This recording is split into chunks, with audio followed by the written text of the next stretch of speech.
Podium for biz number one. A kickstart for Australia. Gold and a world record. Now it's Donovan Bailey trying to pick up runners. Donovan Bailey is putting on the surge. He's got it! 9.84, a world record for Donovan Bailey and a gold medal. A perfect score. 10.0 for Nadia Comaneci. A perfect score. The first time I've never seen anyone get it. So in over 100 years, nobody's won as many medals at the Olympic Games in any sport than this great champion, Michael Phelps. Usain Bolt sprinting ahead, winning by daylight and setting a world record, 9.68. The wind is okay. How easy was that? Good afternoon, good evening and good night once again from Off the Podium, an Olympics podcast coming to you live and direct from the beautiful future Olympic city of Hobart. Yes, we're still holding out hope that the 2020 bid will be successful, even though they've already been awarded to Tokyo. But we are here for episode 4 of Off the Podium, our day 2 recap of the 2016 Rio Olympics, the games of the 31st Olympiad, and as of right now, to me, still in the top 31 best Olympics we've ever seen. That joke will not get old, even though I used it only 2 days ago. My name is Ben, and look, we're even getting our co-hosts to laugh at it. We're paying them to do that. My name is Ben, the future Mr. Britt Elmsley, still hoping for that to happen. And I am so excited to be able to talk to you from another day where we've won another gold medal and bronze medals. And speaking of being excited for bronze and gold, it's a man who nearly did make the team for the synchronised diving and could have won a bronze medal but got kicked out because he wasn't a girl. It's Jared Lubeck from Emu Plains. Jared, welcome back to Off the Podium. It's good to be back. I'm a little bit annoyed that these Olympics are kind of screwing up and clashing with work. I, for one, think it should be a 2-week national holiday. But let's hope we win some more gold so that can get passed through Parliament. I think given our current success rate, Jared, it is a good chance that might make it through Parliament, all right? So we will keep an eye on that. And speaking of making it through Parliament, their current success rate right now, they don't know what to do with themselves, because not only did they start off the Olympics with a bronze medal, they've added that and won a silver medal. So you know what that means on day 3. They're going to get a gold medal if the current trend continues, direct from Canada, from the beautiful city of Winnipeg, which I also believe might bid for the Olympics in the future one day. Probably more of a chance than Hobart. It's Colin Hilding. Colin, welcome back to Off the Podium, and happy silver for Canada. Yeah, we're moving up, and at this rate, if we do win a gold, it's going to have to be Penny Alexiak, because she seems to be our only Olympian that can succeed. But to address whether or not Winnipeg can get the Olympics, we held the Pan Am Games twice, so wow. I guess we're already equipped for the Summer Olympics, more than most cities. Well, I believe that we have the Australian Masters Games in Tasmania next year, so got to start somewhere. It'll be a good we have the run. Little League World Finals in Hobart. Yes, they're coming up. They're coming up very, very well. Day 2, though, we're recording this at the start of day 3, but we're just excited to be able to talk about day 2. Lots happening all around Rio, and also here in Hobart and Winnipeg and Emu Plains. But we start off, of course, just recapping a little bit for our nations that we are in, Australia and Canada. For Australia, it was, as I just mentioned, another golden day for us. Catherine Skinner winning the women's trap shooting, becoming our first women's trap shooter to win a gold medal since the legendary Suzanne Ballo won back in Athens. So it's been a long time coming for Australia, and what made it even more perfect is we beat a New Zealander, Natalie Rooney. It was fantastic. So, it would have been a very different start to this show had we won a silver in that and lost to a Kiwi. But we also managed to get 2 bronze medals also on day 2. Madison Keeney and Annabelle Smith in the women's 3-metre synchro springboard. Great performance there, diving, knocking off Canada. I thought you guys were meant to be good at that, Colin. And added to our swimming tally. Unfortunately for the men, we couldn't quite go as gold as the women, but for James Roberts, Cam McAvoy, James Magnuson and Kyle Chalmers and Matthew Aboud, of course, swam in the heats. We got bronze in the 4x100 metres. Jared, another decent day for Australia. You must have been happy with a couple more medals to add to the tally. We've dropped a 3rd on the medal tally, but who cares? We're still up there. Yeah, I mean, top 3, that's where you want to be. I'm a bit annoyed that we don't have any silver yet. That zero there is it's frustrating me. So hopefully we can. I don't even know if I want another gold. I just want a silver at this moment in time. So maybe somebody who's winning could purposely lose at the last second just to get us that elusive silver. Yes. And I'd be happy with that. The Rugby Sevens, the Pearls, as we've discovered, their nickname are, they can choke after we beat Canada in the semis. We'll get to that, no doubt.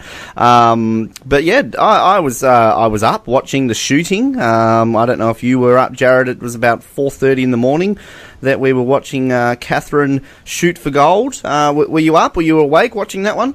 I was not. Ah, right. I mean, that's disappointing. But, keen shooting fan. It was kind of shooting after all. I'd prefer to sleep. Yes. Well, as we mentioned, of course, your silver there, Colin. You've already sort of touched on it. Now, how's her name pronounced? Penny Oleksiak, is it? Alexiak. That was my second guess. In the women's 100-meter butterfly, you lost to a Swedish swimmer, but beat an American swimmer. And that's her second medal of the Games, I believe. She was part of your bronze medal winning 4x100 freestyle team. So if my calculations are correct, she's $30,000 richer by the Canadian Olympic Committee. She is. She came in the right year. I guess it's also the first time she was eligible to come in. She's only 16. The thing that makes this most impressive is that Canadian swimmers, we might get lucky with maybe 1 or 2 medals per Olympics, but as far as female swimmers go, I think she's the first one to win. And, well, we were, as far as the relay goes, that was the first time that female swimmers had won in the Olympics for Canada in 20 years. And at the same time, the first individual medal in 20 years. So this is pretty much groundbreaking. And the fact that we have a swimmer that's won multiple medals, that's not something that we see all the time. And she still has more events to go. So keep going, Penny Oxlium, or whatever you called her. Penny O. Just what, is that how your Australian commentators are? And Penny Oloxamon is winning silver here today. Yes, Penny O, that Canadian chick. But I mean, it's not just, I guess, Canadian swimmers with multiple medals. This is Canadian summer athletes with multiple medals, Colin. What's going on here? I have no idea. We need more 16-year-olds out there. Like, this is the issue we've had this whole time. They keep trying to put mature adults out there, and we need some people who are still in high school. Well, it's a good point, actually. 16 years old. So she was basically born the year of the Sydney Olympics, which makes me incredibly feeling old. And you're older than me, Colin, so I can't imagine what it makes you feel. But it's fascinating. I mean, was she talked much about before these games? You know, when you have the big preview episode and, we're going to win 1 bronze medal at these Olympics. Like, was she talked about it finishing, like, in the semi-finals or something? Or did she just literally come out of nowhere? I don't think I want to say it's out of nowhere. I already mentioned in another episode that there really wasn't a lot of hype for the swimming, and I think it was maybe everybody was being a little bit modest. You know, we didn't want to get our hopes up, but all of the hype that we did hear was behind her. At the same time, I don't think anybody was expecting her to medal. They're like, oh, she's the future of our sport here. She's the fastest one we have. I don't remember any predictions of medals as far as it goes in swimming. Well, the only prediction we really had for medaling in swimming is for one of our male swimmers, Ryan Cochran, and that's more because it's his last Olympics. Well, I was going to say, I've heard of him before. Now, he's medalled in Olympics before, hasn't he? Or at least done decently? Yeah, in the 1500s. Right, so he's still to come. Of course, 1500. That's what Australia likes to call our event. Well, at least Channel 7 does. We haven't won it since 2008, which I guess is only... Right, 2004. Grant Hacker got silver, didn't he, in Beijing? What am I talking about, Jared? Come on, I should know this. But we should mention in that event, the women's 100 butterfly, gold went to Sweden. The Swedes won their first gold of the Olympics. I didn't know Sweden was good at swimming, but Sarah Sjöström, yep, she won it. Sjöström. I've got Swedish heritage, and I can't even pronounce their names. She won the gold, and Dana Vollmer from the USA bronze. I mean, must be pretty decent. You beat an American swimmer there, Colin, so that's good. You got that at least. Yeah, and my family, the Hilding family, is from Sweden, so I was kind of proud to see them win too. And watching throughout the heats and the semis and everything, I think Sostrom was so far ahead of everybody else. It was obvious she was going to win too. Clearly, Sweden. That was the race of the Winter Olympic nations, Sweden versus Canada. Hey, let's do something decent in swing. We had an Aussie in that event, Jared, Emma McKeon. She finished 7th, and I don't know if you saw the footage, but she was quite devastated out of the pool. She was basically in tears, and I think she was actually crying because she got beaten by a Canadian. I'm not sure, Jared. Yeah, I can't imagine dealing with that. That would be disappointing. I mean, she's probably booked into some therapy sessions as we speak. But I mean, 7th isn't bad. That's not last in the final, so you save a little bit of face. If I made an Olympic final and got 7th, I would take that as a win. Like, come on, you made an Olympic final. That's a bonus, surely. Exactly. Colin, you nearly made the Seoul Olympics, sort of. So I mean, you would have taken that. Just thought I would remind people who haven't listened to episode 1 of Off the Podium. Yes, just I guess for our medals, going back to it, I mean, it was kind of a shock, Jared, for Catherine Skinner, because it wasn't really talked up too much. We had another shooter in that, Letitia Scanlon, who I think was talked up more. We'll get to her results in a moment, but Channel 7 likes to focus on everything else that isn't swimming, that is swimming, and then, replay everything over and over again. But this sort of came out of nowhere. And again, I just want to point this out. We beat a New Zealander. Like, New Zealand have won a medal at the Olympics. Like, they're holding national celebrations right now, even though they lost in a shootout, quite literally. But I mean, this is just a bit of pride there for us. I mean, we talked about this in episode 1, Australia versus New Zealand. What a way to stick it up the Kiwis by winning our 3rd gold and beating a New Zealander.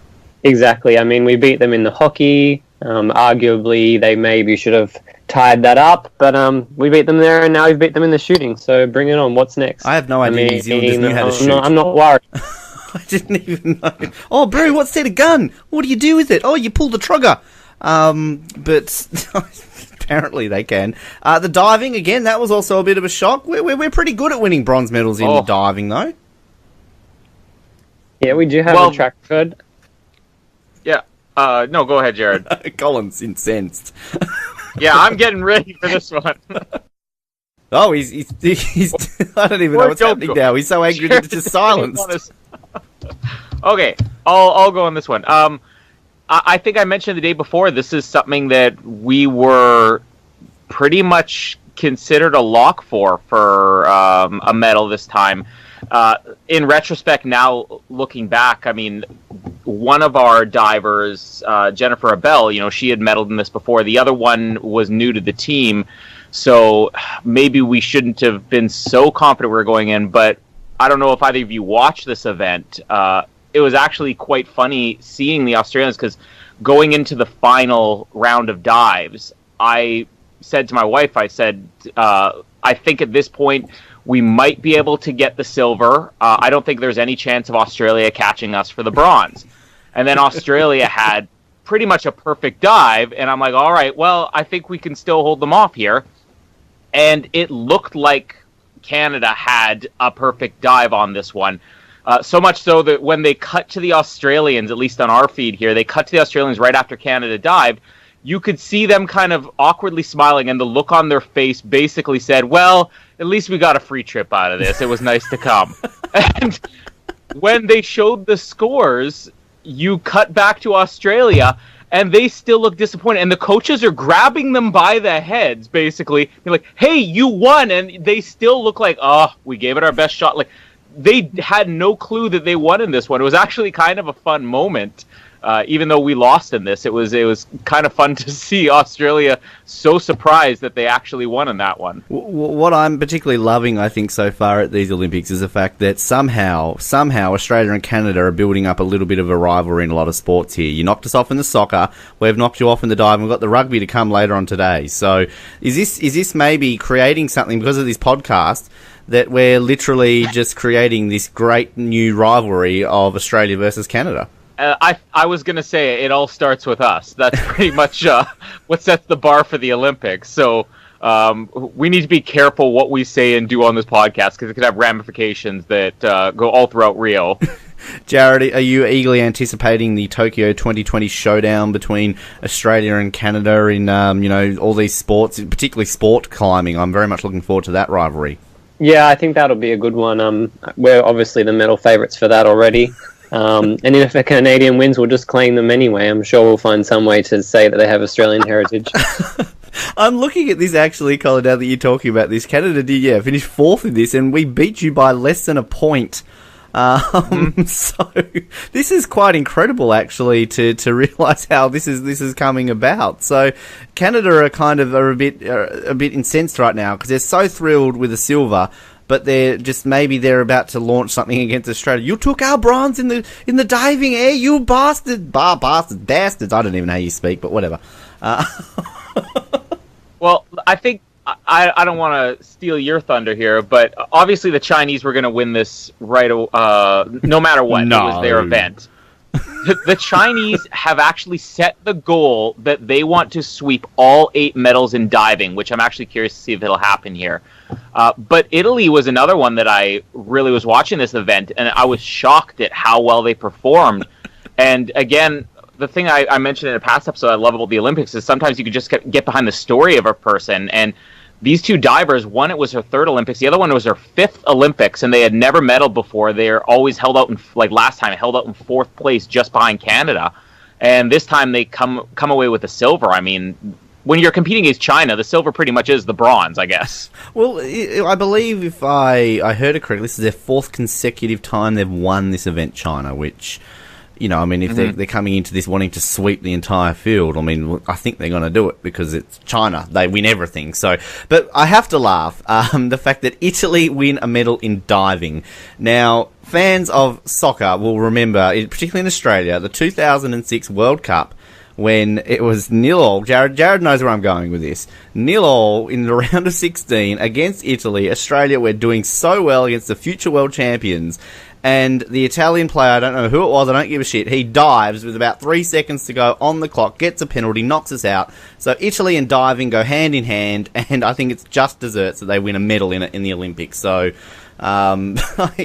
this is reward, Jared. It's only taken them 10 years to finally get a medal for their diving exploits. Yeah, it's kind of surprising that more soccer players don't go into diving once their soccer career is over. You'd think that would be the natural progression. Yes.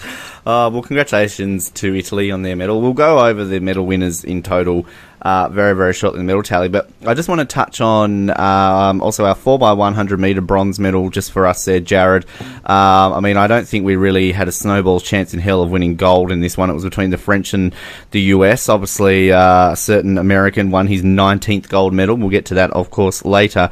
But, James Magnussen's in the team. We're not going to win gold. So, I guess, a bronze is okay. We'll take it. We're happy with that.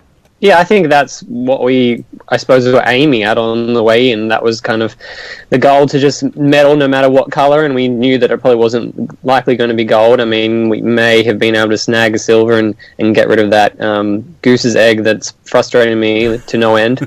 But yeah, it was a solid race. I can't remember who swam the last leg for Australia, but that was a great final leg because we weren't in the top 3 at that stage, and it was a great comeback. It was. We'll take it. But, Colin, we'll get to some Canadian results in a second, of course, outside of the medals, but I've just got few here that we'll go over for Australia, because obviously outside of our medal results, so it was a decent day for Australia. Obviously in the shooting, outside of Catherine Skinner winning the gold, as I mentioned, Letitia Scanlon, she also made the final. She made the top 6, and I believe that's the first time we've ever had 2 women in the top 6 of that event, so good job there for us. Rowing, completely cancelled. Can't give you any results of that one. Colin, what did you watch all day? What did Canada concentrate on?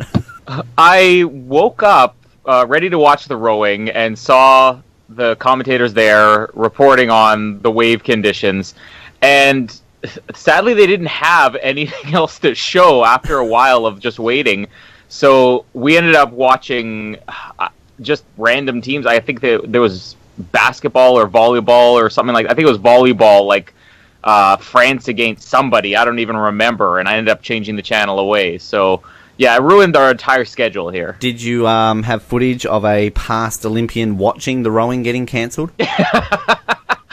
That would have been fantastic if we did, though. That should become just the trend here in Summer Olympics. Yes, that's our Canada. I think, Jared, that's what we need to do during the Winter Olympics, is have just, shots of Stephen Bradbury watching, our Winter Olympians not make it past the first round.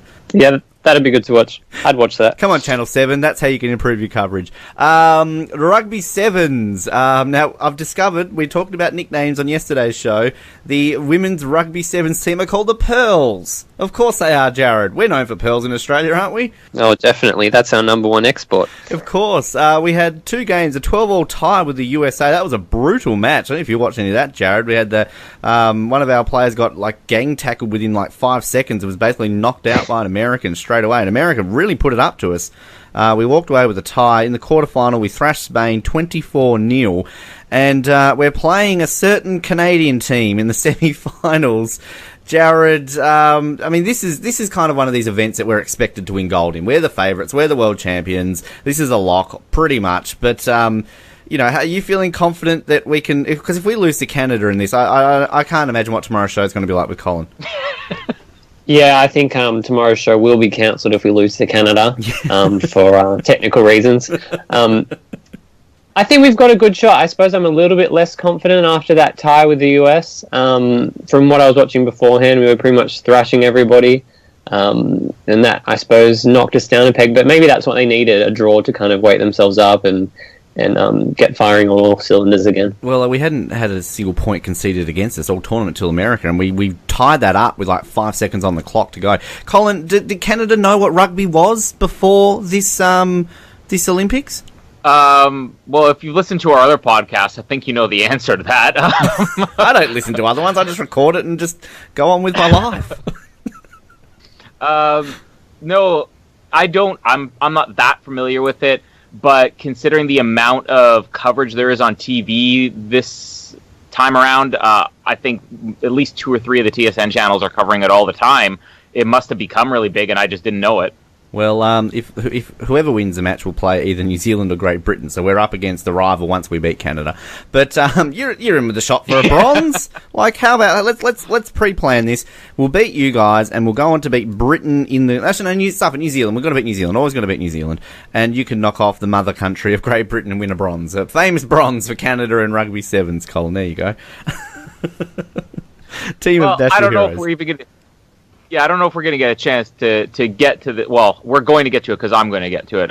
But let's not get too confident. I mean, because I think the greatest moment at least for me, of the Olympics yesterday was Canada's men's volleyball, who haven't made the Olympics in a couple of decades, actually beating the Americans in their first game, and we pretty much obliterated them in the first game. It was the most exciting thing I've watched all Olympics so far, and I think I just got really into volleyball last year, so I'm kind of fresh to the sport. But yeah, anytime we go up against a powerhouse, we upset them. We have a 100% success rate so far in this Olympics of surprising when we're the underdogs. And I'm also looking here, sorry to steal your thunder if you're going to mention this in Canada's results, but I see that your beach volleyball has knocked off the Italians as well in the women's tournament. I'm just looking here. And you also beat the Dutch, both your women's beach. I didn't realise Canada had beaches. So there you go. I'm going to the beach as soon as we're done this, so maybe I'll see some future Olympians practicing there. Is that like Australian snow, like in air quotes? Just to travel a couple 100 kilometers to reach a beach, and it's actually across the American border, so I don't think it counts. But hey, I know what it is. You and I, in Minneapolis, we flew over America together in a virtual reality simulator. This is like a beach it's like Beach Canada. Experience the beach. Fly over the beach. Yes, that's exactly it. Okay, quickly, equestrian. Jared, this is your baby. We're in third at the moment in the eventing, and Chris Burton currently in the silver medal position in the individual dressage. How's that going, Jared? I mean, well, that's what we want. I'm counting on him for that silver medal. I'm a bit annoyed that the team dropped down to third, because that would have been 2 chances for a silver. But no, the equestrian's going well, and the crowd turnout, it's improved. They even had to put on these little party hats on the horses so they didn't get distracted. So that just gets better and better each day. I don't know what the next step is, but after the party hat, you've got to improve on that somehow. I mean, the horse couldn't look any stupider if they wanted to make it look stupider. But there'll be something else. I don't know. Maybe they increase the height of the party hat. Maybe. Or one hat on top of the other hat. I don't know. I want to see somebody ride 2 horses at the same time. Well, you discovered Batman horse, Bruce Wayne horse. Yes. So... I love the fact that... Nobody knows its real identity. Yes. The Batman hat is hiding. You can't tell. I mean, you tell horses by their ears. That's the distinctive feature, and now nobody knows. Giant horse symbol above Rio. Come and save us, horse Batman. But yes, the French and the Germans are ahead of us. So, you know, I mean, I can take losing to the Germans, but not the French. Come on. Basketball, the Opals beat Turkey 61-56. Tennis, we'll touch on a couple of big results in the tennis, but for Australia, obviously Sam Stosur beat Jelena Ostapenko of Latvia, the great rivalry between those two. She's through to the next round. Sam Groth sadly is out, lost to Belgium's David Goffin. And, of course, Daria Gavrilova lost to Serena Williams. She put up a bit of a fight, though, there, Jared. So it was an entertaining match. Yeah, it was decent. I think they showed a couple of, like, the replays of, like, the rallies and stuff, and by no means was she thrashed. So, I mean, when you're playing against the world number one, to hold your own, like, it was impressive to watch. Very much so. Hockey, big upset for the Kookaburras, the world number one team. We always choke in the Olympics. We lost to Spain 1-0. Plenty of time to catch up, but big result there. Outside the swimming medals, as I mentioned, Emma McCowan finished 7th in the 100 butterfly. Tamsin Cook and Jessica Ashwood 6th and 7th in the 400 freestyle. And we've got Mitch Larkin qualified in the men's 100-metre backstroke with Maddie Wilson and Emily Seabohm in the final of the women's 100 backstroke as well. Gymnastics, our only competitor, Larissa Miller, sadly did not make the finals. She finished 30th overall. The canoe slalom, Ian Burrows through to the semi-final, but Lucien Delfort is out. Table tennis, this one's hard to take, Jared. Jianfang Lei eliminated in the singles, losing to Mengyu Yu from Singapore. Are you still recovering over that result? Yeah, that was a bit of a shock to me. I thought we had that. I mean, we're such a big powerhouse when it comes to table tennis. No, I think that was our best ever result. So I'm building. Look out, Tokyo 2020. Exactly. Cycling, Amanda Spratt, 15th in the women's road race. And judo. I want to talk about judo in this episode. Nathan Katz lost to Morocco's Imad Bassou in the first round of the 66-kilogram division. So there you go. What happened for Canada, Colin? I know you mentioned the volleyball, but anything else exciting happening? Well, I want to mention volleyball again, and I'll mention it probably a third time. It was so exciting, and this is where I said that the Canadian broadcasters sometimes don't know what to cover. I think, obviously, any country's going to try to cover what is maybe closer to a lock as far as the performance goes in medals, and the fact that Canada hadn't made volleyball in the Olympics in 20 years or something like that, and we're here against U.S. in the opening game, there was really no hope. The American network, NBC, was covering that game start to finish, so it wasn't even on a Canadian network. I was watching the American one, and I was recording the Canadian one, and only after the game was over where Canada won did I go back and see that probably about halfway through they realized we were about to win something big, and CBC switched over to volleyball. So maybe we'll actually get more volleyball coverage in the future now. It was a pretty big win. You mentioned gymnastics. Our team, the team gymnastics for the women's, we missed out. We came in 9th, and it was, again, another thing where it was like this close to being a lock. And they're saying, oh, Canada, they were even saying going into like the final round or whatever, Canada will have no problem making the finals. And our last Olympian, who was the most experienced one on there, slipped on the uneven bars. A pretty brutal fall. And we just miss out. So that was a bit disappointing. What else is going on? Obviously, Penny Alexiak in the pool, 2 medals. Sadly, we mentioned her yesterday. She was our profiled athlete of the day. Emily Overholt came in 25th in the women's 400-meter freestyle. That was her second and last event. But as an update, my 3-month-old son, who could not stop watching the TV when she was swimming the other night and started crying when she was losing, yesterday we popped him in front of the TV when we're getting lunch ready, and Emily Overholt's on being interviewed, and for whatever reason he smiles at the TV, which he's never done before. He's only ever smiled at a person looking at him, smiling back. Emily Overholt was looking very serious on the TV, and I thought again, well, it's just a fluke. And about 30 seconds later, I look back, and he smiles again at the TV and starts giggling. He has not even really giggled in person to us yet. So there's something about Emily Overholt that is strangely fascinating, my 3-month-old son. I look forward to Tokyo to see how much he's going to be cheering for her. That's his favorite athlete, and sadly, she did go down. Damn it! Well, we got to. She liked your tweet, though. We got to. She did. Yes. That's a win for us. we are officially endorsed by Emily Overhaul. We're Olympian endorsed. Olympian endorsed. There you go. See, this is what happens. When Britt Elmsley tweets me back, then it's the wedding. We'll lock it in. So it's good. This is what it takes. A couple of tweets here and there. So, that's how it goes. And yeah, great. Okay. There's power in having a baby yes. that you can use to manipulate to get famous people to like your tweets. Okay, well, I'll get Britt Elmsley pregnant, and then... That's how it works. Okay, thank you. Right, I'm just going to write these notes down. Okay. Outside, had you finished with Canada there, Colin? Sorry, I didn't know if there was still more, or... This is the Summer Olympics. You think I have more than 3 things to mention? Notice how our segment's a bit longer than yours. Diving. Yeah, diving was the sad one. But every time we disappoint in something that we think is a sure thing, we surprise in something like volleyball. And you mentioned the beach volleyball, our female team, Pavan and Bansley, I think it is. They had a big win there. So big hopes for volleyball, both beach and non-beach. Non-beach, yes. Welcome to non-beach volleyball. What do they call volleyball when it's non-beach? Is it just volleyball?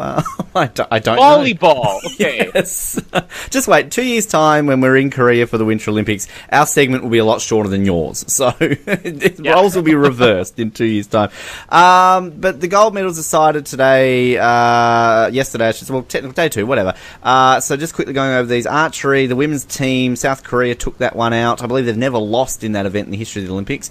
The women's road race in cycling went to the Dutch, the Netherlands. Anna van der Breggen took that one out.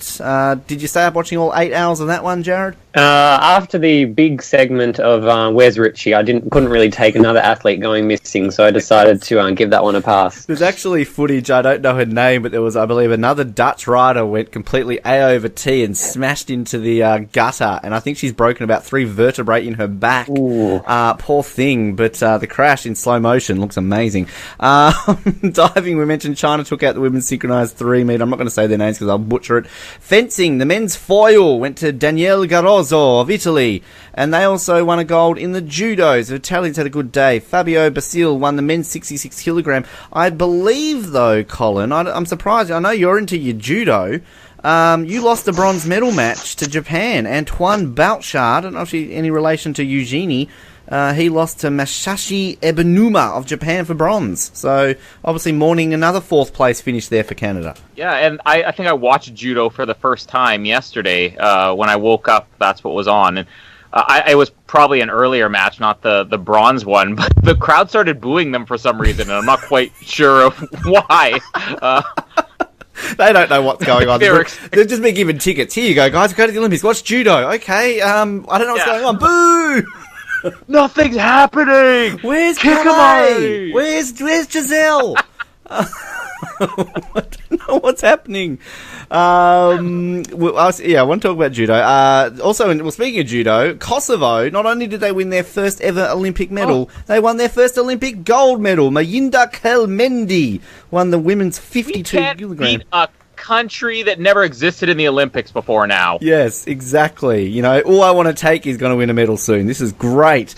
And just actually a quick note, we mentioned Vietnam yesterday won a gold medal. That was their very first Olympic gold medal. I should have really paid attention to that. Huang Ju Vin won the shooting men's 10-meter air pistol yesterday. Congratulations, Vietnam. China, this is going to get used to this. China wins a lot. They won the women's 10-meter air pistol. Zhang Mengzhu won that one. Australia obviously took out in the women's trap. The swimming, a couple of big results. Adam Peaty broke his own world record that he broke the day before. Gold for Great Britain. Great result there. You excited for that one, Colin? I had all of my nieces and nephews surrounding me as I watched that on my phone, and it seemed to be quite exciting among my family members there. They like to pick somebody that they can root for, and they weren't rooting for him, but then when they saw Great Britain, they decided to change. Oh yeah, the guy we wanted won! Hooray! Even though they weren't cheering for him. He didn't seem very excited at all. Anyway, 4x100 meters. We mentioned USA won that one. 400 meter freestyle world record to Katie Ledecky. I called her Ledecky yesterday. Apologies for that. You got it right this I time. got it right. Katie Ledecky, world record, and as we said, Sweden, Sarah, the one I said before, she won the women's 100-metre butterfly. And weightlifting, a world record to China's Long Qing Quan, took out the men's 56 kilogram, and Chinese Taipei with Xu Qing won the women's 53 kilogram. I think that about covers it all. But just quickly, other big results we should mention, Jared. This is big in tennis. We lost both Novak Djokovic and the Williams sisters out in the first round. What's going on in the tennis? Yeah, who knows? Tennis at the Olympics is always a little bit weird and all over the shop. The Williams sisters, I think that's the first time they've ever lost when they're playing together at the Olympics. Every other time they've won gold, so I mean, that was a huge shock. And Djokovic losing, I don't think anybody saw that coming. I mean, Del Potro is a good player, but he's come back from injury after a year or so off. So yeah, that was a huge shock, and he was devastated at that loss. There was only about 2 or 3, or just before Wimbledon, they were talking about him winning the Golden Slam, that nobody would touch him, and he's lost Wimbledon, he's lost the Olympics. So does this mean that Andy Murray's a lock to win the Olympics now, just like he was to win Wimbledon? Well, let's hope not. You don't like Andy? Not the biggest Andy fan. Oh, wow. You two were talking up your Rafa love. I'm not a Rafa fan. I like Andy. So here we go. Here's another rivalry between us coming up. The Rafa versus Andy show. You're going down, Waterworth. Wow. Just don't talk anti-Rafa. Okay, fair enough. Yeah, the Williams sisters, because they've won about, 3 gold medals, haven't they, just in the doubles alone? I'm not talking about Serena and Venus's singles success. I know they've each won a singles gold medal between them, but... yeah, so this is the first time they've ever lost in the Olympics, she said. Wow. I'm pretty sure, yeah. That's incredible. There you go. Okay, then. We will touch on Michael Phelps. We'll just quickly touch on Michael Phelps now. Yeah, all right. He won his 19th gold medal. I know you love Michael Phelps a bit, Colin. But not only was it his 19th gold medal, it was his 23rd medal overall. So if we were to put him on the all-time Olympic medal list, Michael Phelps has now won more gold medals than Austria, Argentina, and Jamaica. So way more than I want to take you. Yeah, well, way more than I want to take you. And if we look at the total medal count, he's up there now, equal with Portugal and Croatia. So there you go. I want to take you. Might want to recruit Michael Phelps. I mean, he was going to win medals. We all know that. It's Michael frickin' Phelps. I mean, why is it a news story, Colin? Michael Phelps wins a gold medal. That's like saying the water is blue and people breathe oxygen today. This is going to be, I think, the biggest surprise of the entire Olympics show that we have here. I found myself getting a little bit behind Michael Phelps last night. I was very shocked when I saw that, and I think it, again, has to do just with his story.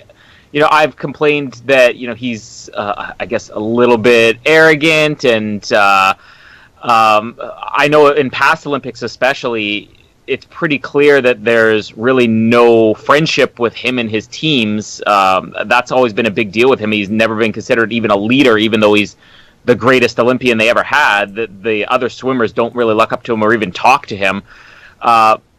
He's had his drug and alcohol issues, his arrests, so stuff like that, suspensions. Through all of that, what I'm gathering is that he wanted to come back this time, not for ego, but because he didn't want to go out the way that he did in London, which was lazy. Even though he won 4 gold medals, I mean, he was out of shape. He had his own personal issues, and now he's sort of coming back, maybe just to redeem himself. Now that he's has a child and he's cleaned himself up, gone through rehab, I'm kind of finding myself getting behind him a little bit. Not that I'm getting behind him to win, but I appreciate when I watched him walk out, and for the first time in his entire career, I saw him not just focus on himself, but sitting there high-fiving his teammates, smiling, laughing with them. This is a guy, I think, who's honestly turned around, and I might be willing to root for him a little bit. Right, okay. Jared, what's your thoughts on Michael Phelps? I'm just over hearing about him, to be honest. Congrats, you won another gold. Like you said, is it that unexpected? I mean, this is time that could be focused on party hats on equestrian horses, which I think is really... That's missing from the mainstream media, and they haven't really cottoned onto that yet, and I can't figure out for the life of me why. So yeah, less Michael Phelps, more partying equestrian horses. It would only make it more exciting if they get him and like do some big photo shoot after the Olympics with like all these gold medals on and all this sort of stuff, and you got Thomas Bach there going, Michael, 1 gold medal, 2 gold medals, and just keep going and going and going. That I would watch that. I'm kind of just meh on Michael Phelps. I mean, congratulations, he's won more medals in a lot of countries in the world. I mean, it's a feat. He's going to go down as arguably the greatest Olympian of all time, but it's like I'm kind of like you, kind of like the story behind something. We don't really hear too much in regards to the whole Michael Phelps story out here. I think we got one news story in the lead up about how Michael Phelps idolised Ian Thorpe and was obsessed with Ian Thorpe in the lead up to when he was sort of becoming a thing. So that was kind of interesting, but. There was a big article I read on one of our websites in the lead up where people were debating who's the greatest Olympian, Usain Bolt or Michael Phelps. And just the arguments for Usain Bolt was so better. Like, he might not have won as many gold medals as Michael Phelps, but it's just, as we talked about in the first episode, who doesn't love Usain Bolt? Like, yeah. Well, on top of that, like, again, this is where, and maybe I'll slip back into a little bit of the criticism of Phelps, or at least the hype behind him. Yes, it's impressive he's won that many medals, but there's really only 2 sports. I guess if you include the Winter Olympics and speed skating, maybe you can get up to 3. There's really only a couple of sports in either Olympics where you can compete in that many events to win that many medals. Mm-hmm. It's not like he's sat there. This is Michael Phelps' 18th Olympic appearance. He's been going at it for almost 80 years, people. He's 97. Yeah, like, even in running, I mean, it's considered a big deal that Usain Bolt does both the 1 and 200 meter because you just don't have athletes that do both. When you're in swimming, you will compete in 9 different events in one Olympics. That's one of the only ones you can do that. So to say that he's the greatest swimmer of all time, you could say that, but you can't really compare him to an athlete who only really has the ability to appear in 1 or 2 events. It's true, and I guess also running, anyone can run. Like, I guess out of all the sports in the Olympics, athletics would probably have the biggest representation from all the countries in the world, whereas, there was a huge big deal back in Sydney, wasn't it, Jared, with Eric the Eel from Equatorial Guinea, because they literally didn't have a swimming pool in the country or something like that, so we had to swim in, like, polluted rivers, so that was a huge, big, story. It was great. You don't really see domination from the Sudanese swimmers or things like that, whereas obviously Sudan are probably good at running, so not everyone's good at swimming as well. So yeah, I don't know, we can talk about it. We've got to get to a scene in about a week's time, so Phelps will win a couple more gold, get over it. We're going on with this segment a little bit. I want to get to what did you watch, but just real quickly on the medal tally. Sadly, Australia are now in 3rd. We had our 1 day of glory, Jared. We'll take it. But yeah, so USA on top right now, 3 gold, 5 silver, 4 bronze, 12 in total. China, 3 gold, 2 silver, 3 bronze, and Australia 3rd with 3 gold, 0 silver, and 3 bronze. Canada currently sitting pretty in 18th place, equal with Kazakhstan, with a silver and a bronze. Up yours, Borat. If we reorganise this by total medals, though, you would be up there with the great Thailand and Chinese Taipei. So, just quickly, Japan, they're having a pretty interesting games. 1 gold and 6 bronze. So, they're getting... Can I just say something about Canada here? Of course you can. We may only have 2 medals, but Penny Alexiak has double the amount of medals that Michael Phelps does in this Olympics. Take that, Phelps. That is true. And if we want to be technical, New Zealand has won as many medals as Michael Phelps. So, New Zealand are doing very well at these Olympics. They're in 20th position right now. 20th position, New Zealand. They've got a silver. They're behind Canada. They are. How embarrassing. They're equal with France. Well, there you go. That's why they're having a national holiday. They're up there with the powerhouse, the French, but they're also equal with North Korea and Indonesia. So, but more importantly, they're ahead of their great rivals of Uzbekistan. Just some other really brief news. Russia have been banned from the Paralympics. Do we care about that? No? Cool. All right. And I noticed during the 100 relay, I don't know if you probably saw it too, the 4x100 relay, that when Russia came out, the crowd booed like this is pro wrestling or something like that. And I don't know why they were trying to talk it up like it's like, ooh, Russia, like Canadian commentators. Russia getting a pretty cold reception here. Well, Yes. I don't know. I really do love. I think this is the first time since Torino where we've had a country that responds almost in an immature way, and it's kind of fun to watch. Like, I like how vicious these Brazilians are. Yes. Russia have won a gold, 2 silver, and 2 bronzes that will no doubt be returned in a couple of years' time. So, go Russia. And just quickly, I really wanted to touch on this one because I think we wouldn't be a good podcast if we didn't mention this. Jared, it's been all over our media here since Mac Horton won the gold. We might be at war with China at the end of the week because he's getting ripped a new one by Chinese social media people after his sledge of Sun Yang.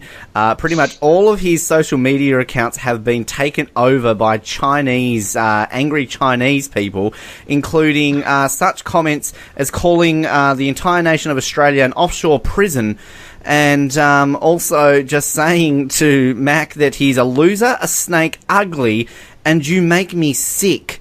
Jared, have you prepared your bomb shelter and getting ready to be splashed heavily by China by the end of the week?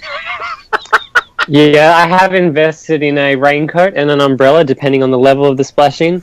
But I'm not concerned because given that bronze medal in archery, I think we're very well defended. Yes.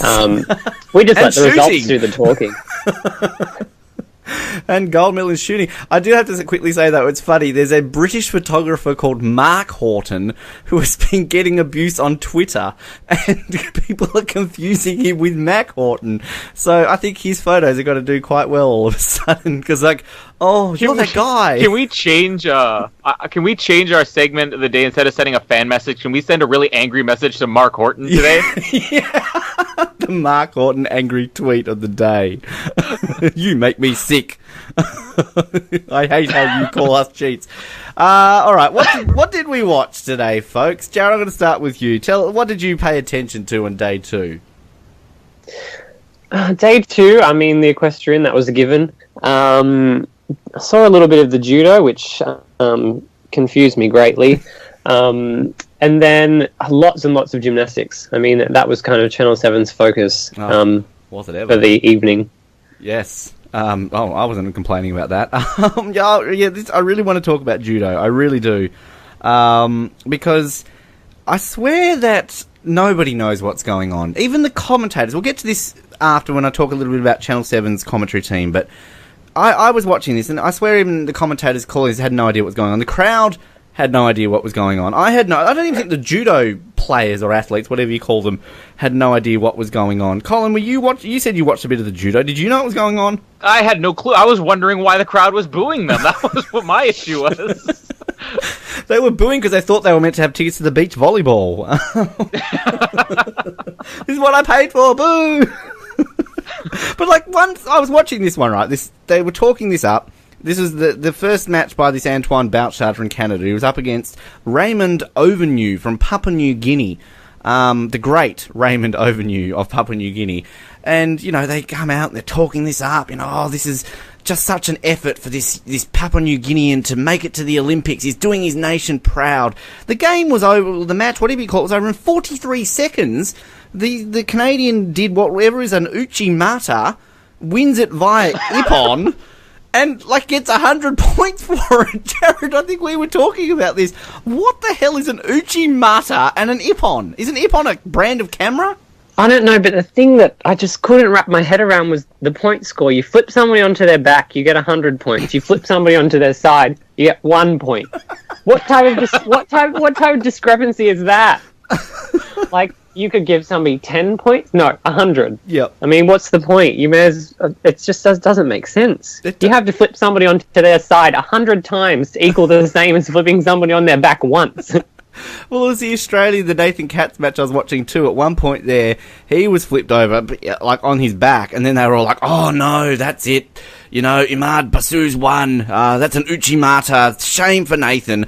And then the referee was all like, no, continue. And oh, great news for Australia. He's only gotten 1 point against him. It's like, what the hell? Judo is like the sport where nobody knows what's going on. They just do it. And even the people playing it he was on his back, ref. That's 100 points. I win. That's an Uchimata. I just a correction here and a call back to a segment from yesterday. Uchimata is actually the name of Team Canada Judo, so we have our first official team name, the Uchimatas. The great Uchimatas from Canada, already with a 4th place at these Olympics. So, what else did you watch? Canada's position. Yes, exactly. Was there anything else you paid attention to, Colin, that we haven't mentioned already?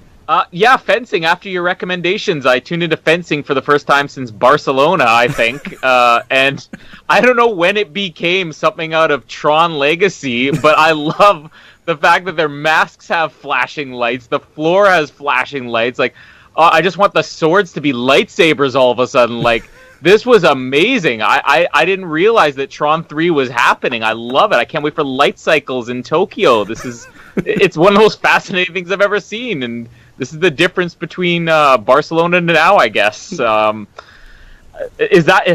did it actually start like that? I'm really curious. I don't know. It's this whole Olympic ideal of appealing to the youth. They hand out ecstasy tablets at the door and start playing lots of Skrillex in between bouts and gets the kids involved. That's how you do it with fencing. Well, I'll be watching more fencing unless it's over now. Is it over now? Oh, God, no. I think it's got plenty to go yet. We've only had the foil, haven't we? We haven't had the sabre or the epee or the Bond versus Graves sword fight. So, like, plenty to go, Colin. Come on.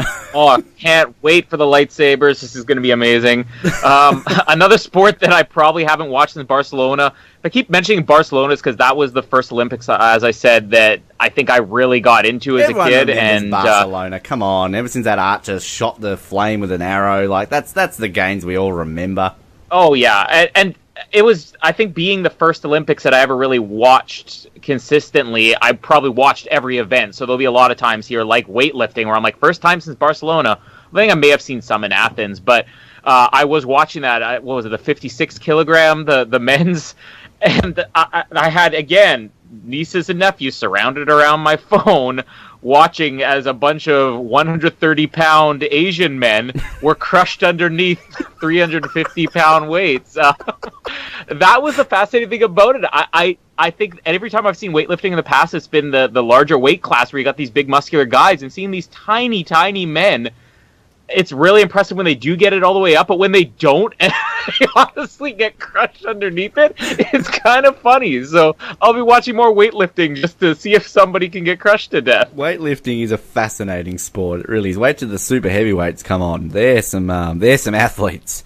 And another one I don't really understand the rules on. Like, there doesn't seem to be an order, and it never seems to end. I ended up having to quit after about 45 minutes of watching, and I think it was close to the end when I started.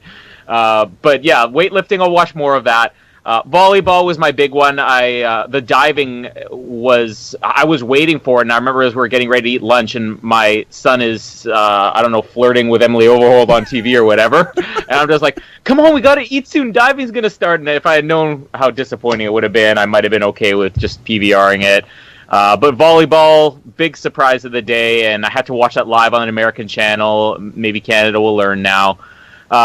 Entire evening, as I said, I watched a bit of the gymnastics, just enough to see Canada slip and fall and almost get a concussion. And the swimming, Penny Alexiak was the big one, and I did enjoy watching Adam Peaty as well. That guy has a lot of energy and a lot of world records, I guess, breaking his own.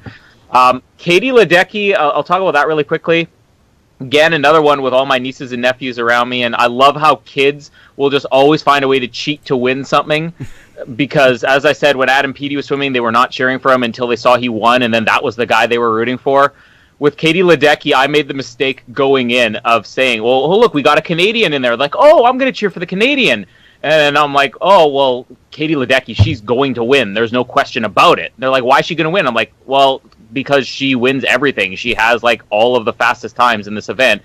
And suddenly everybody was rooting for her. And when she was winning, she's like, see, I told you she was going to win. And I'm like, I think I was the one who told you that she was going to win. But impressive to see her set a world record, an entire body length ahead of her own previous world record. That was something else. And I think that's the thing that they talk about, her being Michael Phelps, and that's the difference between the two. Michael Phelps may win all these medals, but she pretty much destroys everybody where it's not even a contest, and it is quite impressive to watch. And she's only 19, is she not? She was 15 in London when she won a gold in the 800 metres, and 19 now. I mean, for God's sakes, how old is Phelps? He's at least 30-something by now, surely. So 31. 31. So, I mean, God, Ledecky's still got a couple of Olympics in her. So, yeah. Look out, world.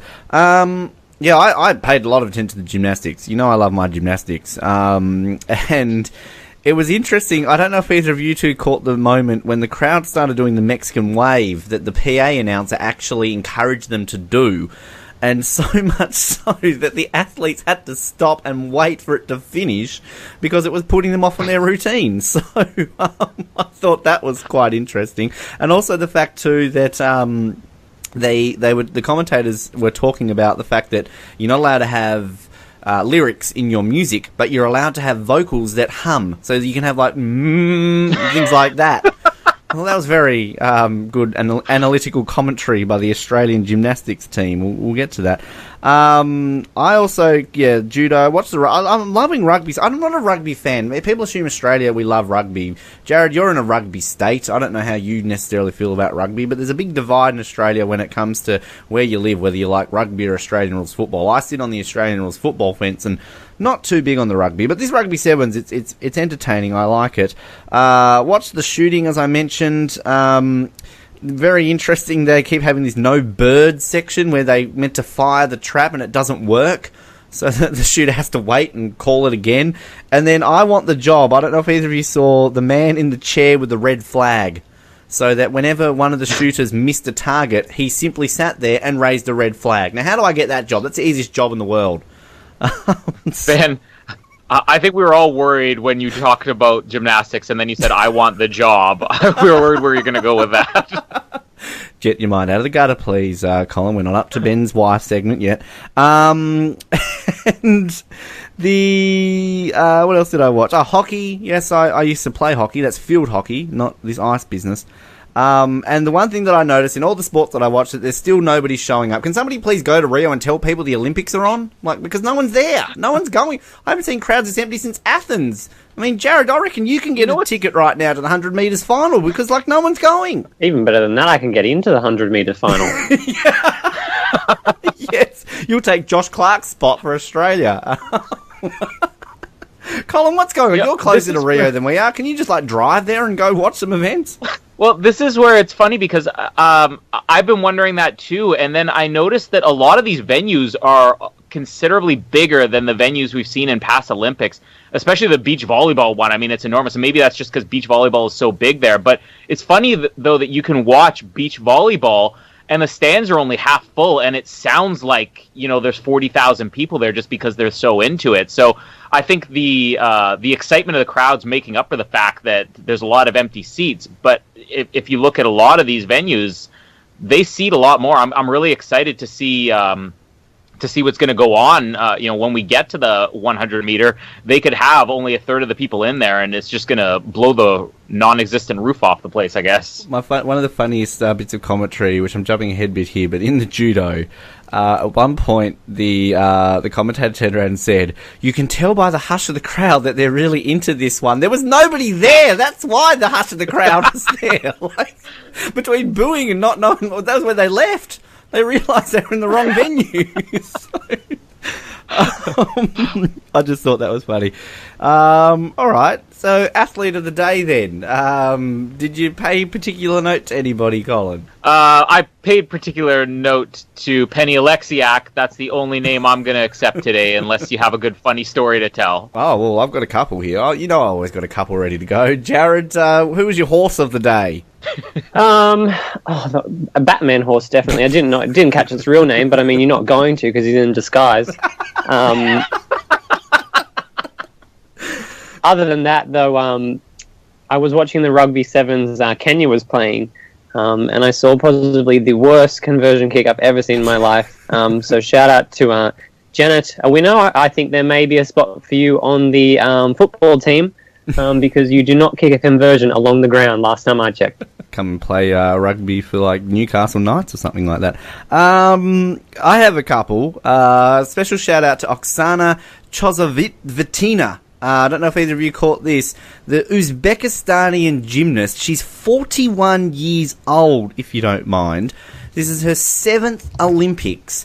and she's made it through to the final of the vault. Now, she has competed for Germany, the unified team, and the Soviet Union until currently competing for Uzbekistan. She's actually won an Olympic gold medal. She was part of the German team that won the team gold medal back in Barcelona again.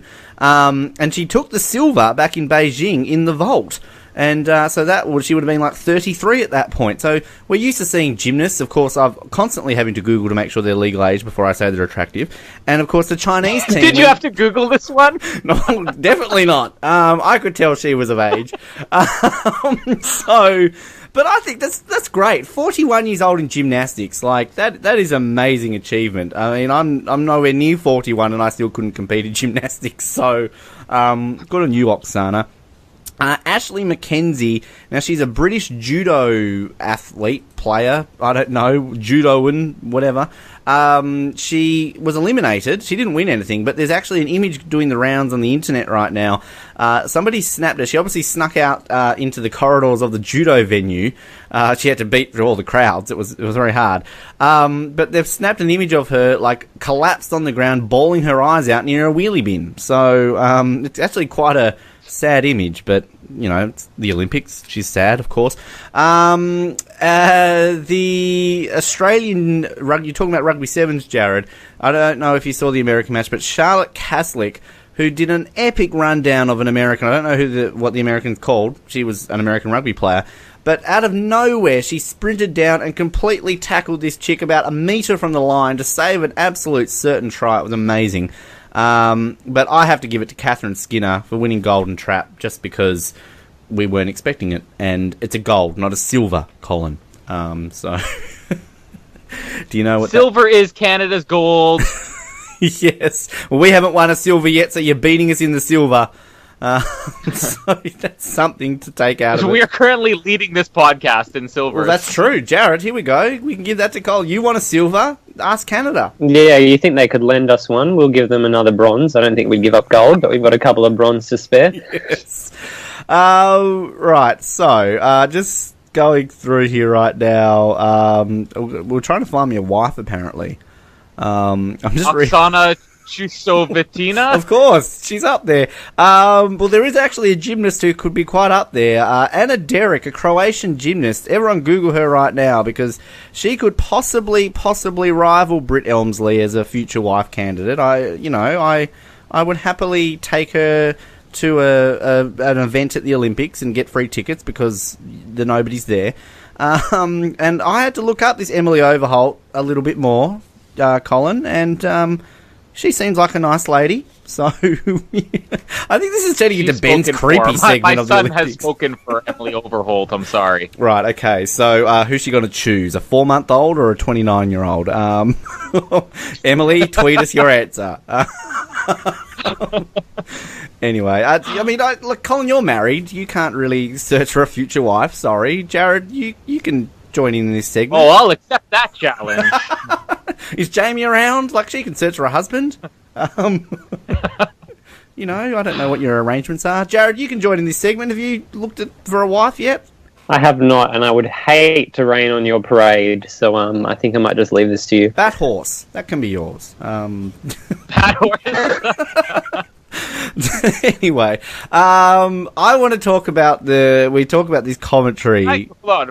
Oh, hang on. All right, go for it. Can I talk about your future wife? What was her name again? Oh, Anna Derek. Have we looked? Yes, you can give me analysis of Ben's wife. What country is as the oldest member of this team, your wise wisdom of being a married man and to say what wife material Anna Derek from Croatia would be for Ben Waterworth. Sure, go for it. Croatia. Okay.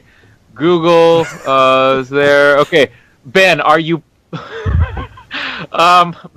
sure you have confirmed she is of legal age? Yes, she is 19, I believe, so that's okay. Well, close. She will be 18 in less than a month. All right, well, that's still legal in a month. I'm going to say no to this one. We're going to plan the wedding. Like, we're not getting married in the next month. Like, I'm going to break up with Brit first, so... I could become a Mormon and move to Salt Lake City and then I could marry both, but look, we'll see how we go. We've got to meet them first. They've got to listen to this episode. The search is still open here. The search is still open. By the end of these Olympics, Ben Waterworth will have an Olympian wife. I'm actually just quickly watching the equestrian and somebody just took a tumble. Don't know if you're watching this at about the same time, Jared. But... Is Bat Horse of legal age? That's the real question. How many hands length is Bat Horse? It's all about the size.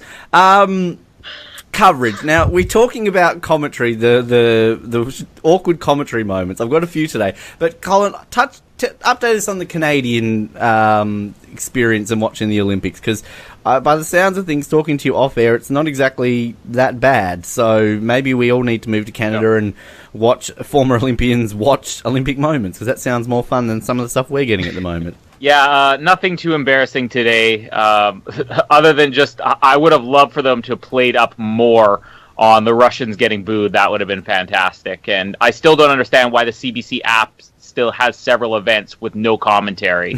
I'd like to see some real commentary in there, even if it's not in English. Just have a guy going out there babbling, making up a language, just something. Well, what we can do is we can do these live broadcasting on Facebook now. And we can just sit there and we can commentate for Canada. We could do it for them. That's yes. You know, why not? We'd still be more knowledgeable than a lot of the commentators we've got in Australia for some sports.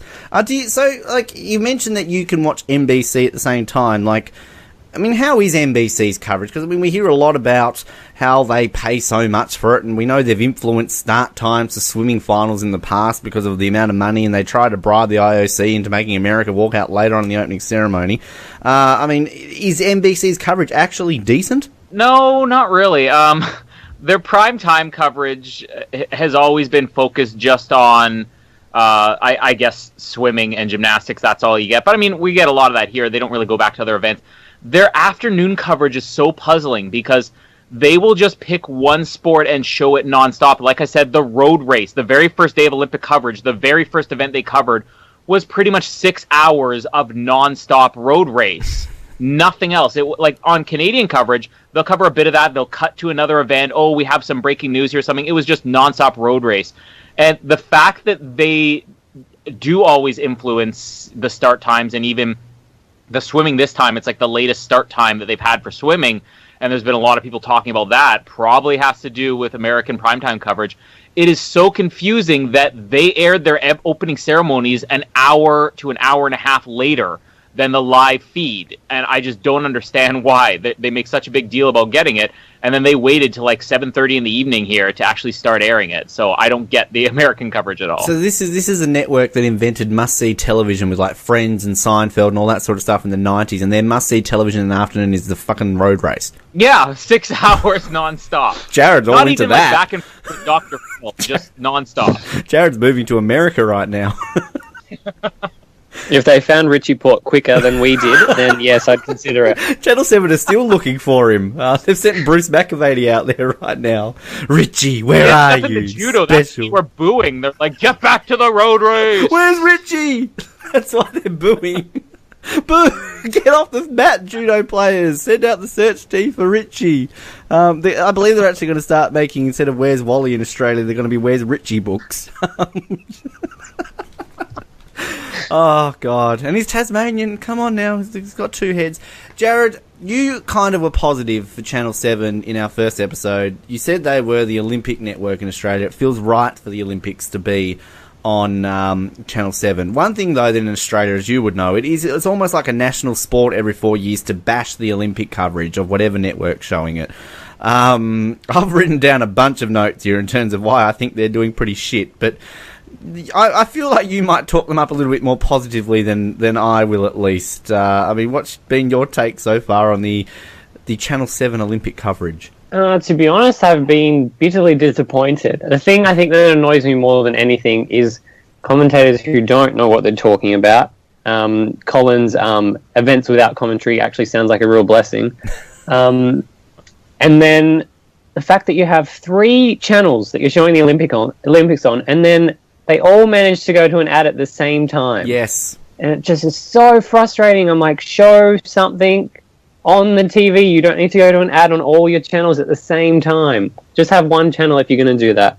Indeed. And speaking of the ads, are you not getting sick to death? I mean, Channel 7 are renowned for over-advertising shit. If I see one more ad for Zumbo's Just Desserts, I will shoot someone. I will get the gold medal in trap because I'm sick of seeing Zumbo's Just Desserts. Colin doesn't even know what I'm talking about right now. But I don't even know who Zumbo is. I don't give a fuck that he cooks dessert. And, like, if I see one more tagline of after the Olympics, again, I will shoot someone. The animations of the birds and the squawking and the little animals. Colin, tell me that, like, CBC do, like, some little cute little animation of, like, Brazilian animals or, like, a samba dance or something. Do they do that? No, nothing like that. Well, I'm moving to Canada. I am, because, Jared, we've got, this annoying animation of a toucan flying over the stadium and, like...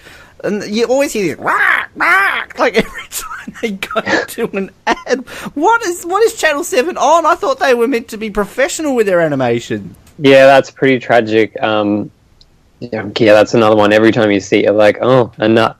First of all, it's an ad, so it's bad enough. But then that leading into the ad, it just makes you more enraged. Yes.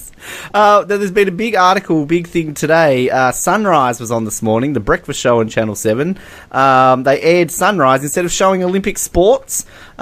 Twitter went up in absolute uproar for the fact that they're showing an interview with Blake Lively rather than showing, like, the actual Olympics. So that's something that we're up in arms about. The app, where do we start on this app, Jared? I've actually got it working right now. This is a shock. But every time I try to get it working, it just hangs on the loading screen. They're coming out and saying, oh, we've had 2 million views compared to 800,000 with the Australian Open. And then when they say there's a problem, they blame it on the worldwide feed. Have you got the app working yet, Jared? I have not, and that's extra annoying at work. I just want to check something real quick, watch a bit of the sport, and then, stuck on the loading screen. I mean, 2 million views of the loading screen is probably not that impressive. Yes. Have you caught the magnificent little thing that they do every now and then called Buzz from Brazil? Have you seen that yet? I have, and I wish to never see it again. I don't think I've ever sat through 5 minutes of more awkward TV in my life. We're going to paint a picture for Colin here, somehow, because it's hosted by, Matt Mitcham, an Olympic gold medalist. He won the 10-metre platform diving in Beijing. I think our first gold medalist in diving in about 100 years when he won that. And then somebody, Tegan Nass, I have no idea who the hell she is. It's kind of like these two people sitting on a couch trying to be funny, saying, hey, did you see this funny tweet from Usain Bolt? And here's the US Olympic swim team in a car singing to a song. Ha ha ha ha. Hilarious. And then I don't know if you saw Jared Talent, our Olympic gold medalist in walking, lip-syncing to Peter Allen's I Go to Rio. And then to which Matt Mitcham comes out from and goes, oh, he's got a lot of talent. So it's like the dad joke segment. Colin, do you have like some little light-hearted segment that the Canadians do? No, we take it very seriously here. I just think it's funny that you're sitting here criticizing people trying to find comedy in the Olympics. Hey, we're comedic geniuses. You shut up, Colin Hilding.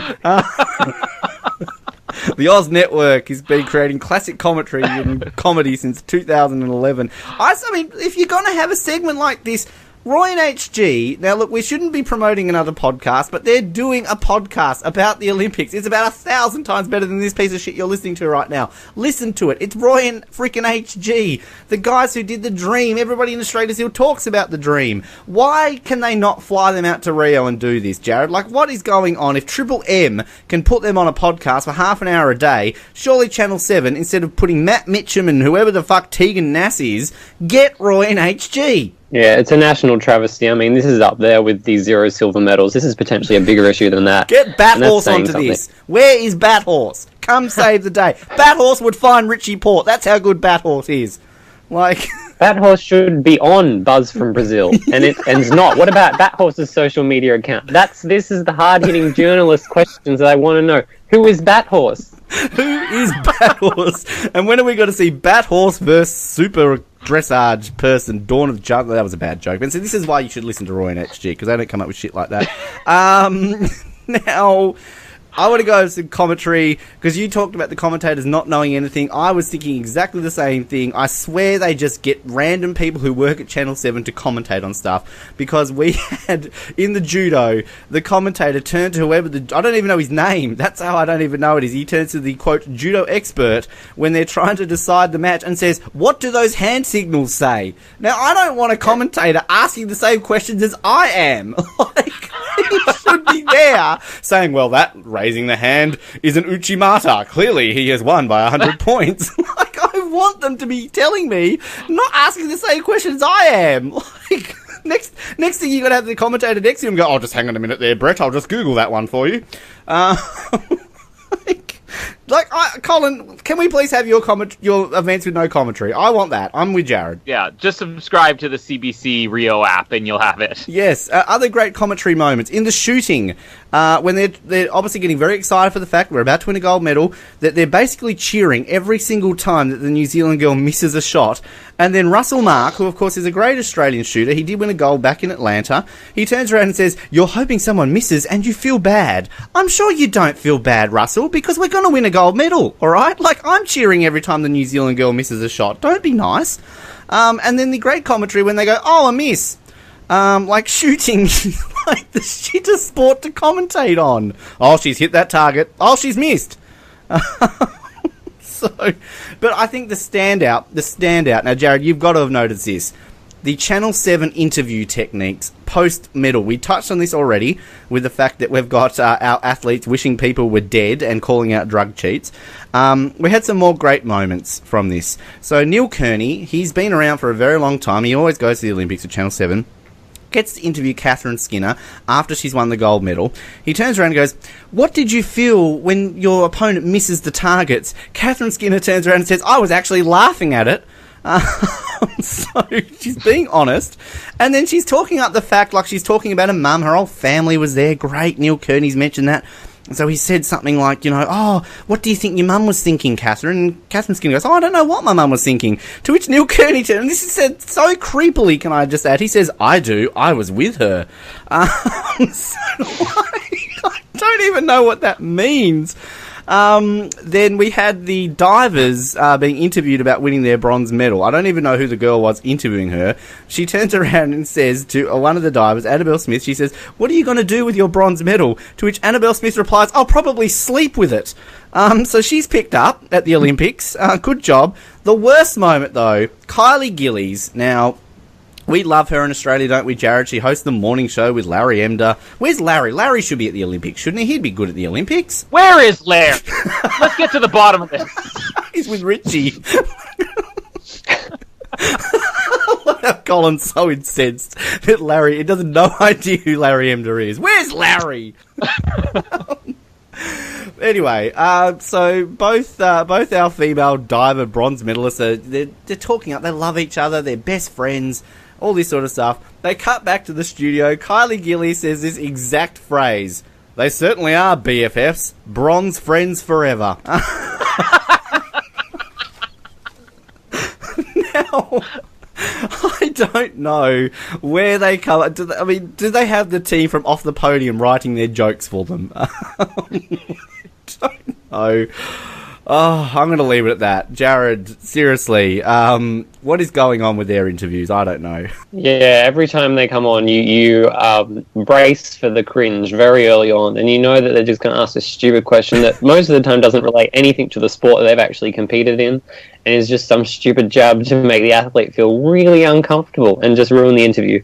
Yep. Exactly. All right. This is our longest episode, but it's worth it. It's fun. Colin. This segment of Jared's Joust is brought to you by Ben Waterworth. Yes, exactly. Excuse me. Colin, do we have a Canadian athlete of the day in terms of their profile? Yeah, I was fully prepared long before yesterday even started to go over Jennifer Abel or Pamela Ware, who are in the diving. But I guess considering the big win we had in volleyball and Gavin Schmidt, maybe the greatest male volleyball player Canada's ever had, we're going to go with Gavin Schmidt today, leader of Team Canada volleyball. Gavin. And what's that? Gavin. Sorry, I just know him like he's my brother. Gavy. Oh, yeah. Good old Gavin. Yep. Schmitty is what we like to call him. So it starts with, hello, my name is Gavin Schmidt, and I am Canadian. Oh, good My start. favorite Olympic moment is, don't have one yet, will be when I arrive. If I could choose any Olympic host city, it would be anywhere in Canada. Oh. So 2 questions in, he's not very decisive. We can figure that much out. Can I just interrupt? In I my discovered a new city in Canada which I think could host the Olympics. Red Deer in Alberta. Can that host the Olympics? Why Red Deer of all places? Because you've got an actual place called Red Deer. Like, that's the name of it. Like, I'm going to go to Red Deer today. Like, what the hell is that? Man, you don't know enough about Canada to think that's impressive. We have a place here in Manitoba called Flin Flon. Wow. Oh, Flin Flon 2028, please. Right, we're starting we're the bid. just gonna Hang on, claim it. stop, press. Fuck Hobart 2024, 2028. It's Flin Flon 2028 Summer Olympics. We're gonna claim this is Gavin Schmidt's real answer. Is I would choose Flin Flon, Manitoba as the Olympic host city. All right, so moving on. In my spare time, I most like to watch TV and cook. I guess at the same time. This, I really want people to Google it. If you want to find it, just look for, hi, my name is Team Canada, and then look up Gavin Schmidt. Draw a picture of yourself. He has drawn what looks like a grown man drooling, wearing a full-size bunny suit. And the words, bunny hug, with an arrow pointed towards it. That's the mascot there for will be Flin more- Flon 2028. A man in a bunny suit drooling. There will be more on this later, I promise that. The weirdest instruction a coach ever gave me was, do whatever you want. My favorite workout is weightlifting in general. I want to see Gavin Schmidt get crushed underneath his weights. That would be fantastic. If I could have lunch with any person, it would be Kevin Hart. Would be a hilarious lunch. My favorite sandwich is, this is what everybody's going to be making today, Parmesan prosciutto chicken sandwich. That does sound delicious. That does sound quite good, actually. Draw a picture of a Canadian animal. He has drawn a bunny underneath the sunshine in a tree. This man has a thing for bunnies. I didn't know bunnies were Canadian. I thought they were English. I mean, I am a Canadian man. That doesn't mean men are Canadian. He just said, draw a picture of a Canadian animal, and he said, this is a bunny in Canada, so I guess it qualifies. Oh, this is a panda in Canada. Totally Canadian. If I could have any superpower, it would be teleportation. I don't know how that helps in volleyball, but maybe he could be a one-man team or something. The best candy in the world is, his answer is not a candy guy, but anything sour. As a kid, my favorite sports team was the Chicago Bulls. My favorite sports movie is, this is a good one, Basketball. Ah, yes. Now, this is the type of player I want to get behind. We had this yesterday with Emily Overholt's pizza medal. What would the coolest Olympic medal look like?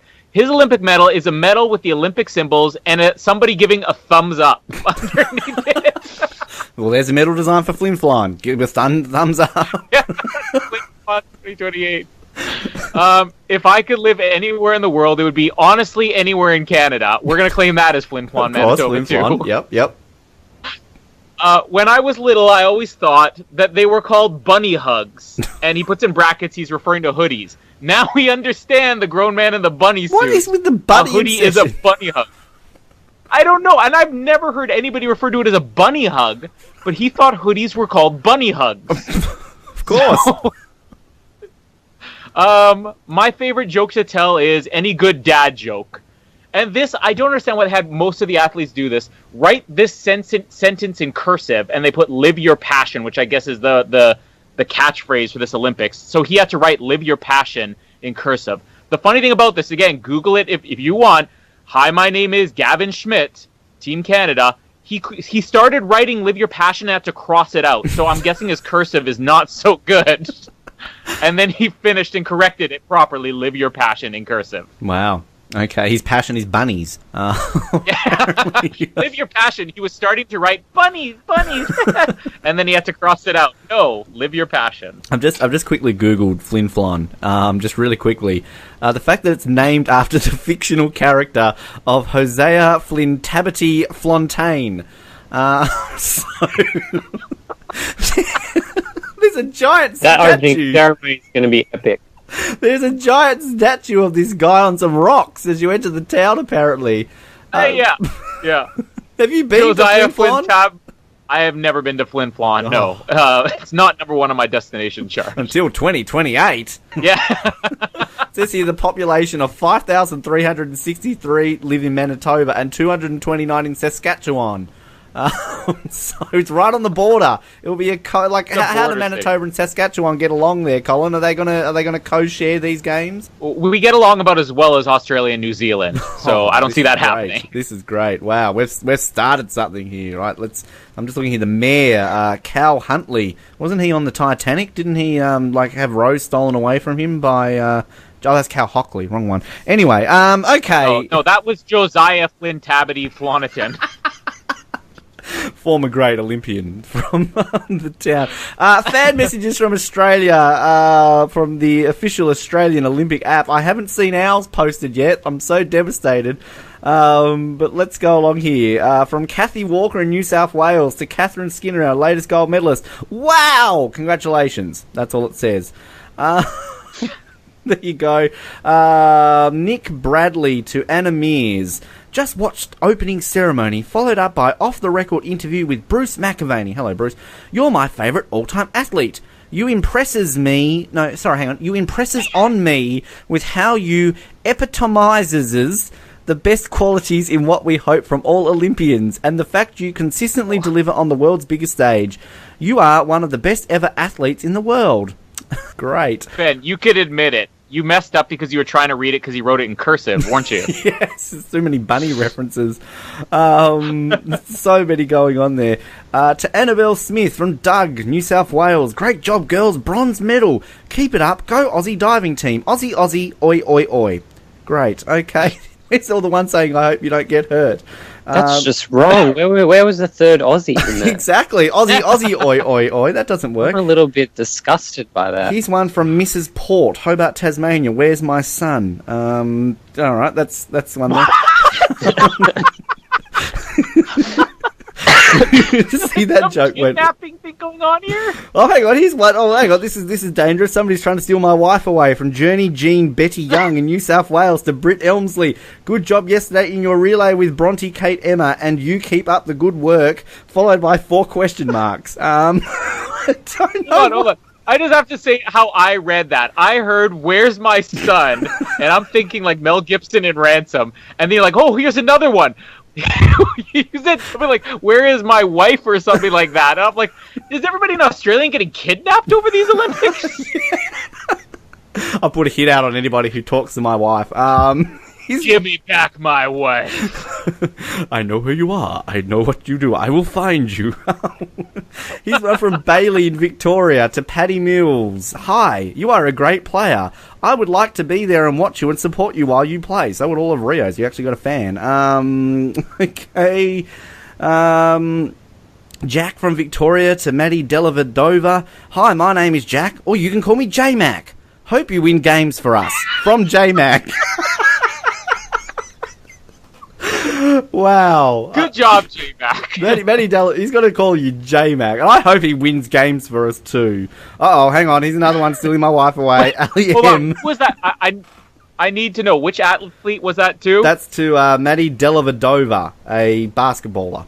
Plays for the... All right, so when Australia wins in basketball, I want Maddie Delatalova to stand up and say, "I did this for you, J-Mac." J-Mac! For you. This is all for you, J-Mac. Ali M from New South Wales to my future Mrs. Waterworth, Britt Helmsley. Brittany, you are my idol, and I was jumping up and down when you and the girls won gold, followed by a lot of question marks. I don't know what's wrong with the Australian Olympic app. There's lots of question marks. Can't wait to see you swim again. Lots of hugs from all of us. Oh, isn't that sweet? Get off my wife. And finally... Lucas from Victoria to Elizabeth Cambridge, who I think she's a rugby sevens player. Hi, Elizabeth. Be the best you can be in Rio. Obviously nowhere else, just Rio. Go Aussie from your new friend, Lucas, 10 years old. Oh, look at that. She's made a friend. She's going to win a medal. This is for you, Lucas. So, yes, who are we going to give a message out today? Are we going to stalk old Matt Horton, or shall we... Give us a sport. What sport are we at today, Jared? I kind of think those judo players need some love. I mean, they don't know what they're doing. Their sport doesn't make sense. All right, let's go case over judo. Well, this is actually quite a large contingent of Australian judo people. Jake... What was that move that we called the Canadian move? The Uchimata. The Uchimata, yeah. Right. Can you just write the message, whoever's doing, can you just write, lay down the Uchimata, love J-Mac? Okay, before we do that, who are we going to send it to? Jake Benstad, Ian Coughlin, Miranda Giambi, Catherine Heckler, Josh Katz, Nathan Katz, or Chloe Rayner? Who's our favourite? It's a tough choice. They're all stars. Which of the Cats is the younger brother? Well, Nathan is the one who lost yesterday, so maybe he needs a bit of love. Although Josh, yeah, we'll go Nathan. He looks very serious in his send fan. So hang on, all right. So your name, J Mac. Yeah.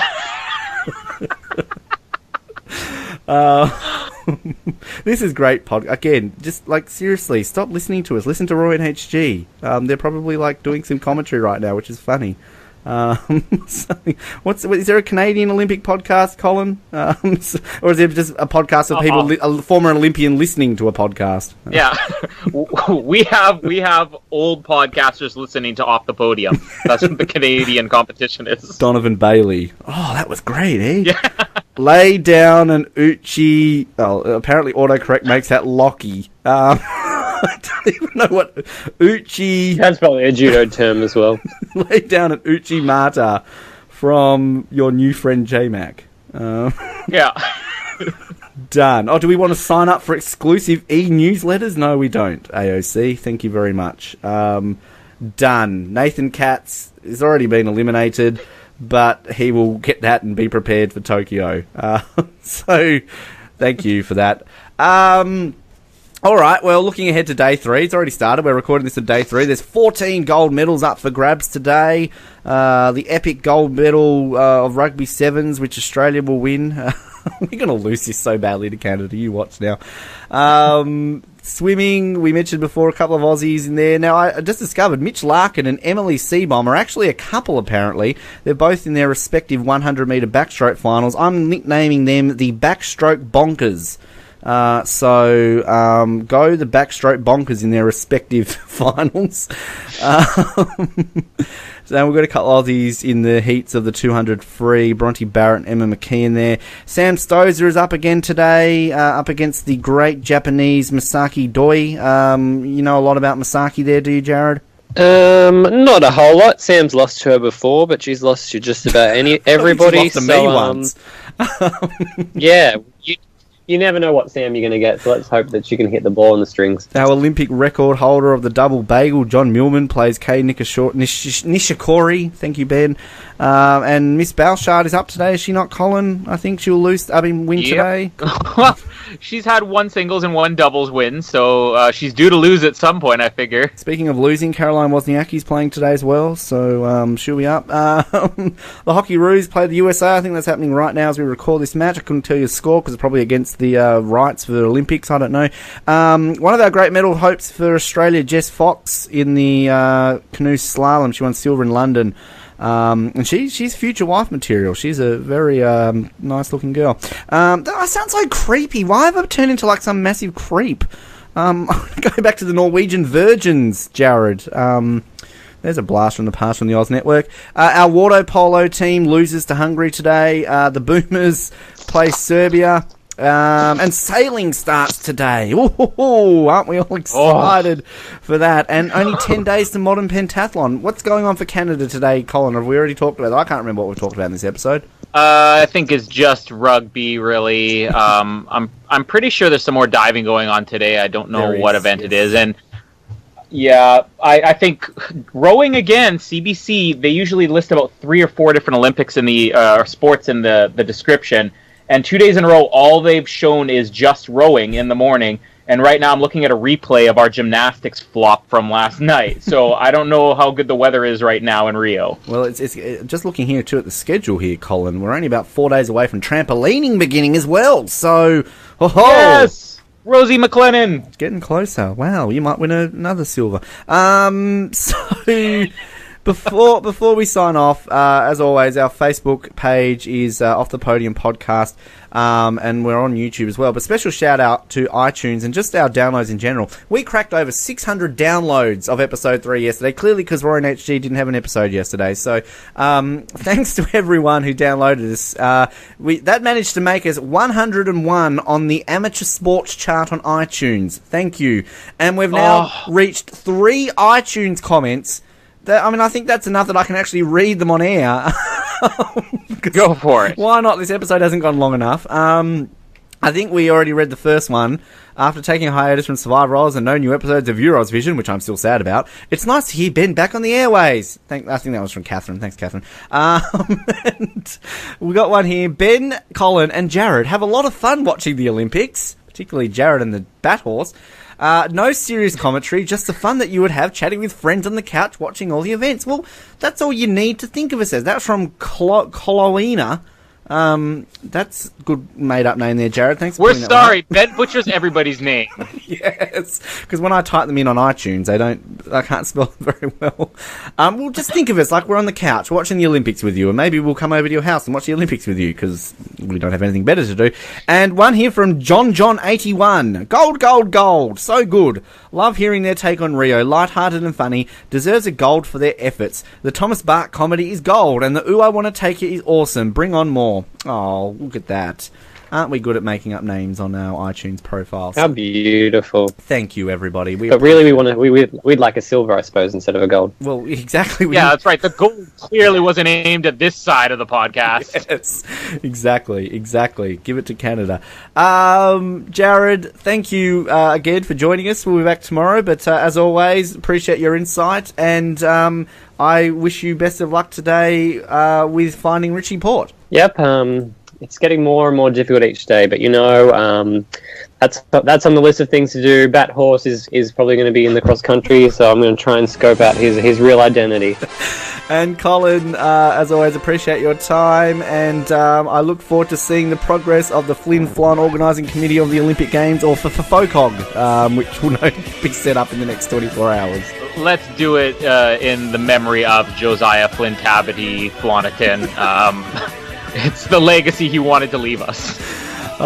Thank you for everybody tuning in. I think this episode has definitely made us all PFFs, podcast friends forever. And I'm actually just going to go head on Tinder and try and hook up with a bronze medal as well. So thanks everybody for tuning in, and from all of us here at Off the Podium, have a good night, and let's look forward to plenty more action on day 3.